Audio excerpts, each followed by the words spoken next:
हमारी वीडियोस सिर्फ और सिर्फ लिखित मूल महाभारत पर आधारित होती हैं। हम किसी प्रकार का बदलाव नहीं करते।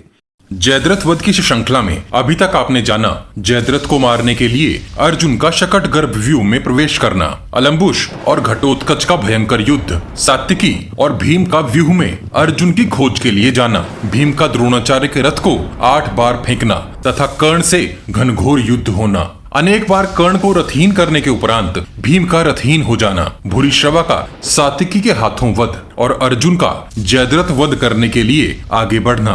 अब आगे यह एक ग्राफिक्स वीडियो है, इसे आप शांतिपूर्वक बैठकर देखिए और महाभारत का आनंद लीजिए। द्रोण पर्व अध्याय 146। समस्त कौरव महावीरों से लड़ते हुए अर्जुन जयद्रथ वध को उद्यत हो भयंकर रूप से प्रहार करने लगे। संजय बोले, हे राजन, उस समय अर्जुन ने जैसे ही गांडीव की प्रत्यंचा खींची, इंद्र के वज्र के समान भयंकर और घनघोर गर्जना हुई। उसे सुनकर आपकी सेना भय से उद्विग्न हो बड़ी घबराहट में पड़ने लगी। उस रण क्षेत्र में कुंती कुमार अर्जुन अपना उग्र रूप दिखाते हुए सभी दिशाओं में अपने नेत्र घुमाते हुए अनेक प्रकार के अस्त्रों को छोड़ते हुए अत्यंत शीघ्रता से विचर रहे थे। हे राजन, उस समय अर्जुन की उस अद्भुत फुर्ती के कारण हम यह नहीं देख पाते थे कि वे कब बाण निकालते थे, कब उसे धनुष पर रखते थे, कब धनुष को खींचते और कब उस बाण को छोड़ देते थे। वे सभी दिशाओं में बहुत तीव्रता से बाण छोड़ रहे थे। यहाँ महाभारत के संस्करणों में थोड़ा भेद है। एक संस्करण के अनुसार अर्जुन ने कौरव योद्धाओं पर अनेक सहस्त्र बाणों की वर्षा कर डाली। दूसरे संस्करण के अनुसार महाबाहु अर्जुन ने कुपित हो कौरव सेना के समस्त योद्धाओं को भयभीत करते हुए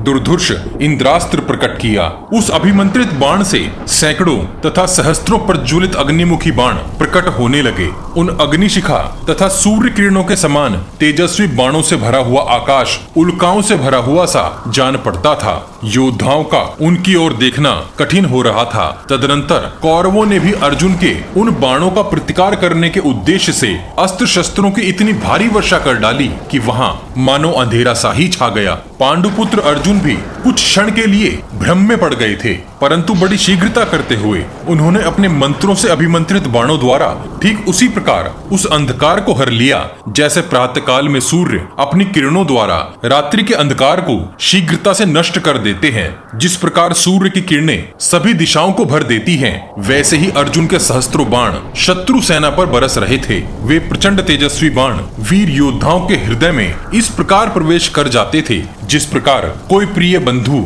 गले से लगता है। हे राजन, स्वयं को शूरवीर मानने वाले आपके जो योद्धा अर्जुन का सामना करने गए, वे जलती आग में पड़े हुए पतंगों के समान अतिशीघ्र नष्ट हो गए। किन्हीं शत्रुओं के मुकुट मंडित मस्तक, तो किन्हीं की बाजूबंद विभूषित विशाल भुजाएं, तो किन्हीं के कुंडलों से अलंकृत दोनों कान कटकर भूमि पर जा गिरे। देवराज इंद्र के समान रथ पर बैठे हुए अर्जुन एक ही साथ संपूर्ण दिशाओं में महान अस्त्रों का प्रहार करते हुए सबके लिए बड़े ही दर्शनीय हो रहे थे। अर्जुन ने वहां एक अत्यंत भयंकर घोर रक्त की नदी बहा दी, जिसमें प्राण शून्य जाने कितने ही योद्धा डूबे पड़े थे।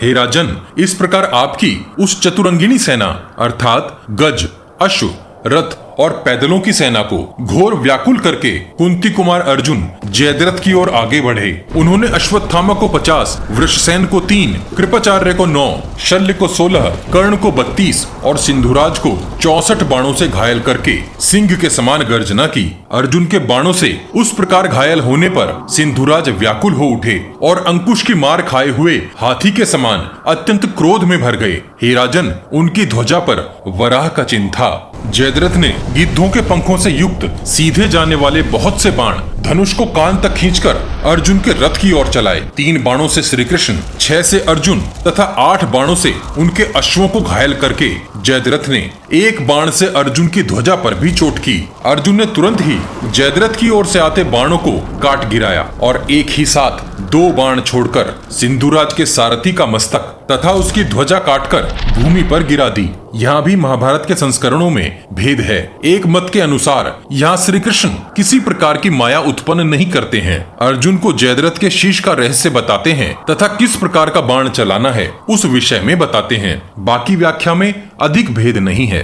दूसरे विस्तारित संस्करण के अनुसार संजय बोले, हे राजन, इसी समय जब सूर्यदेव तीव्र गति से अस्तांचल की ओर जा रहे थे तब श्री कृष्ण ने पांडुपुत्र अर्जुन से कहा, हे पार्थ, यह सिंधुराज जयद्रथ प्राण बचाने की इच्छा से अत्यंत भयभीत होकर खड़ा है और उसे 6 वीर महारथियों ने अपने बीच में छुपाकर रखा है।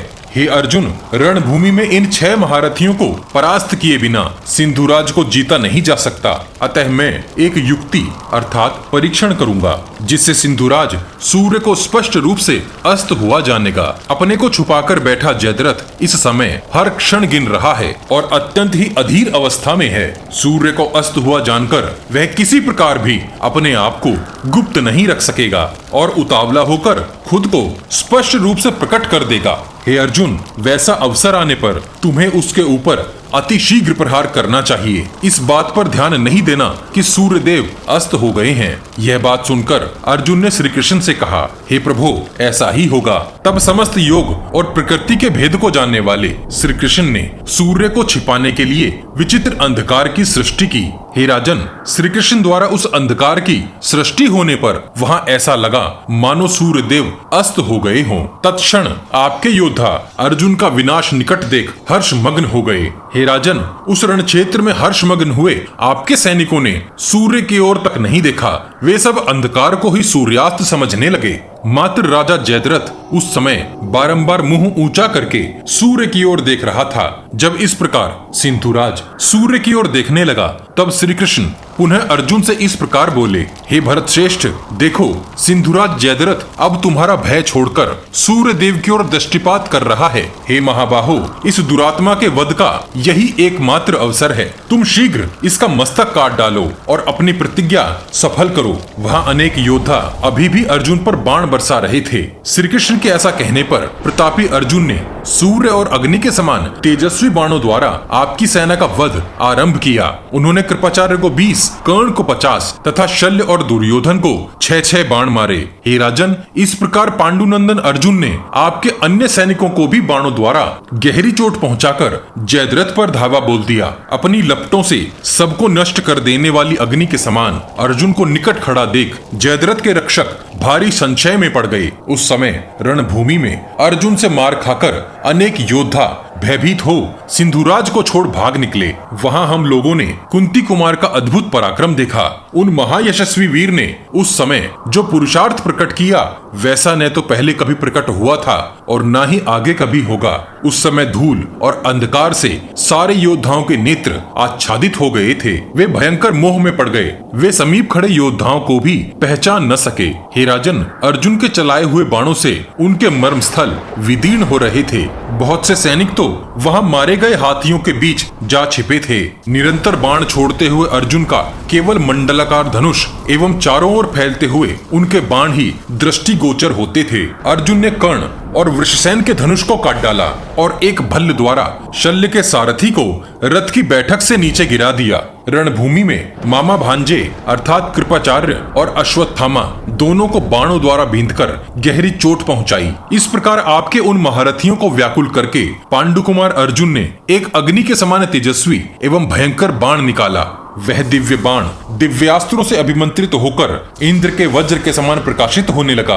महाबाहु अर्जुन ने उस बाण को विधि पूर्वक वज्रास्त्र से संयोजित करके शीघ्र ही अपने गांडीव धनुष पर रखा। हे राजन, जब अर्जुन अग्नि के समान तेजस्वी उस बाण का संधान करने लगे उस समय वहां श्री कृष्ण पुनः उतावले होकर बोल उठे, हे धनंजय, तुम इस दुरात्मा सिंधुराज का मस्तक शीघ्र काट डालो। जयद्रथ वध के विषय में तुम मेरी यह बात भी ध्यान से सुनो। सिंधुराज के पिता वृद्धछत्र इस जगत में बड़े विख्यात हैं। उन्होंने दीर्घ काल के पश्चात इस जयद्रथ को अपने पुत्र के रूप में प्राप्त किया था। इसके जन्म के समय एक अदृश्य आकाशवाणी ने जयद्रथ के विषय में इस प्रकार कहा था, हे समर्थ राजन, तुम्हारा यह पुत्र कुल, शील और संयम आदि सद्गुणों में सूर्यवंशियों और चंद्रवंशियों के समान होगा। इस जगत के क्षत्रियों में यह श्रेष्ठ माना जाएगा। शूरवीर सदा इसका सत्कार करेंगे, परंतु अंत समय में संग्राम भूमि में युद्ध करते समय कोई क्षत्रिय शिरोमणि वीर इसका शत्रु होकर इसके सामने आ खड़ा हो, क्रोध पूर्वक इसका मस्तक काट डालेगा। यह सुनकर शत्रुओं का दमन करने वाले वृद्धक्षत्र देर तक कुछ सोचते रहे। फिर पुत्र स्नेह में उलझकर वे तपस्वी राजन अपने समस्त जाति भाइयों से इस प्रकार बोले, संग्राम में युद्ध तत्पर हो, बड़े भारी भार को वहन करते हुए मेरे इस पुत्र के मस्तक को जो भी पृथ्वी पर गिरा देगा उसके मस्तक के भी सैकड़ों टुकड़े हो जाएंगे। ऐसा कहकर समय आने पर वृद्धक्षत्र ने जयद्रथ को राज सिंहासन पर स्थापित कर दिया और स्वयं वन में जाकर वे उग्र तपस्या में संलग्न हो गए। हे कपिध्वज अर्जुन, वे तेजस्वी राजा वृद्धक्षत्र इस समय इस समंत पंचक क्षेत्र के बाहरी भाग में घोर एवं दुर्धुष तपस्या कर रहे हैं। अतः हे शत्रुसूदन, तू अद्भुत कर्म करने वाले भयंकर दिव्यास्त्र के द्वारा सिंधुराज जयद्रथ का कुंडल सहित मस्तक काटकर उसे वृद्धक्षत्र की गोद में गिरा दे। हे भारत, तुम भीमसेन के छोटे भाई हो, अर्थात तुम अपने बल से सब कुछ कर सकते हो। यदि तुम इसके मस्तक को पृथ्वी पर गिराओगे तो तुम्हारे मस्तक के भी 100 टुकड़े हो जाएंगे, इसमें कहीं कोई संशय नहीं है। राजा वृद्धक्षत्र तपस्या में संलग्न है। तुम अपने दिव्यास्त्र का आश्रय लेकर ऐसा प्रयत्न करो जिससे उन्हें अर्थात वृद्धक्षत्र को जयद्रथ के मारे जाने का पता न चले। हे इंद्र कुमार, संपूर्ण त्रिलोक में कोई ऐसा कार्य नहीं है जो तू चाहे और न कर सके। श्री कृष्ण के ऐसे वचन सुनकर अपने जबड़े चटकाते हुए अर्जुन ने सिंधुराज के वध के लिए धनुष पर रखे उस बाण को तुरंत ही छोड़ दिया। गांडीव धनुष से छूटा हुआ वह शीघ्रगामी बाण सिंधुराज का मस्तक काटकर बाज पक्षी के समान उसे आकाश में ले उड़ा। जयद्रथ के उस मस्तक को उन्होंने अनेक बाणों द्वारा आकाश में बहुत ऊपर की ओर चढ़ा दिया, जिससे वह बहुत अधिक दूरी तक जा सके। अर्जुन ने एक के बाद एक करके अनेक बाण मारकर उस मस्तक को कदम्ब के फूल सा बना दिया, अर्थात उसमें अनेक बाण धसा दिए। इतना ही नहीं, वे साथ साथ उन 6 महारथियों से भी युद्ध करते रहे। हे राजन, उस समय हमने समंत पंचक से बाहर जहां अर्जुन के बाण उस मस्तक को ले गए, वहां बड़े भारी आश्चर्य की घटना दिखी। संध्योपासना में बैठे हुए आपके तेजस्वी संबंधी वृद्धक्षत्र की गोद में सिंधुराज जयद्रथ का वह काले केशों वाला कुंडल मंडित मस्तक उनके बिना देखे और जाने ही आ गिरा, अर्थात उन्हें उसके आ गिरने का आभास नहीं हुआ। जाप समाप्त करके जब वृद्धक्षत्र सहसा उठे तब उनकी गोद से वह मस्तक भूमि पर जा गिरा। हे राजन, जयद्रथ का मस्तक पृथ्वी पर गिरते ही राजा वृद्धक्षत्र के मस्तक के भी 100 टुकड़े हो गए। हे राजन, किरीटधारी अर्जुन के द्वारा सिंधुराज जयद्रथ के मारे जाने पर श्री कृष्ण ने अपने रचे हुए अंधकार को समेट लिया। कुछ क्षणों बाद आपके पुत्रों को यह ज्ञात हुआ कि यह अंधकार श्री कृष्ण द्वारा फैलाई हुई माया थी। हे राजन, इस प्रकार तेजस्वी अर्जुन ने आपकी 8 अक्षौहिणी सेनाओं के संहार की पूर्ति करके आपके दामाद सिंधुराज जयद्रथ को मार डाला। हे राजन, जयद्रथ को मारा गया देख आपके पुत्र दुख के आंसू बहाने लगे और अपनी विजय को लेकर निराश हो गए। तब अर्जुन, श्री कृष्ण, भीम, सात्विकी और पराक्रमी उत्तमौजा ने अपने अपने शंख बजाए। उस महान शंखनाद को सुनकर व्यू के बाहर धर्मराज युधिष्ठिर को यह निश्चय हो गया कि अर्जुन ने सिंधुराज जयद्रथ को मार डाला है। तदनंतर युधिष्ठिर भी विजय की रणभेरियां बजाकर अपने योद्धाओं का हर्ष बढ़ाने लगे। हे राजन, सूर्यास्त होते समय द्रोणाचार्य का सोमकों के साथ रोमांचकारी संग्राम छिड़ा हुआ था। सिंधुराज के मारे जाने पर समस्त सोमक योद्धा द्रोणाचार्य के वध की इच्छा ले उन पर प्रहार करने लगे। हे राजन, जिस प्रकार देवराज इंद्र शत्रुओं का संहार करते हैं तथा जिस प्रकार सूर्यदेव उदित होकर अंधकार का विनाश कर डालते हैं, उसी प्रकार किरीटधारी अर्जुन ने अपनी भयंकर प्रतिज्ञा सच करके सब ओर से आपकी सेना का संहार आरंभ कर दिया। द्रोण पर्व का 146वां अध्याय यहीं समाप्त होता है। अब हम जयद्रथ वध की इस श्रृंखला को यहीं विराम देते हैं। इस संपूर्ण श्रृंखला की प्लेलिस्ट आपको वॉच गॉड चैनल के पेज पर मिल जाएगी। YouTube पर यह श्रृंखला महाभारत को ठीक से समझने में आप सभी की अवश्य सहायता करेगी, ऐसा हमारा विश्वास है। हमें उम्मीद है कि हम महाभारत के इस विस्तारित रूप को आपके सामने रखने में सफल हुए होंगे। इस विशाल ग्रंथ महाभारत को शीघ्रता से समेटने के लिए हम ग्राफिक्स के साथ पॉडकास्ट का सहारा भी ले रहे हैं, ताकि आप तक कुछ जल्दी से महाभारत का सही रूप पहुंचाया जा सके। आपको हमारा प्रयास कैसा लग रहा है, कृपया कमेंट बॉक्स में कमेंट करके हमें जरूर बताइए। जयद्रथ वध की श्रृंखला के पिछले सभी भाग आपको हमारे चैनल के पेज पर और इस वीडियो के डिस्क्रिप्शन बॉक्स में भी मिल जाएंगे। हम हर सीरीज की एक प्लेलिस्ट भी बनाते हैं। उम्मीद है आप हमारी वीडियोस अपने उन दोस्तों को शेयर जरूर करते होंगे जो महाभारत का सही रूप समझना और जानना चाहते हैं। आपके हर शेयर से हमारा मनोबल बढ़ता है। अपने प्रियजनों तक यह ज्ञान पहुंचाने के लिए वॉच गॉड चैनल को सब्सक्राइब और शेयर करना मत भूलिए। सब्सक्राइब बटन के बगल में बनी छोटी सी घंटी भी बजा दीजिए। जय श्री कृष्ण। हर हर महादेव।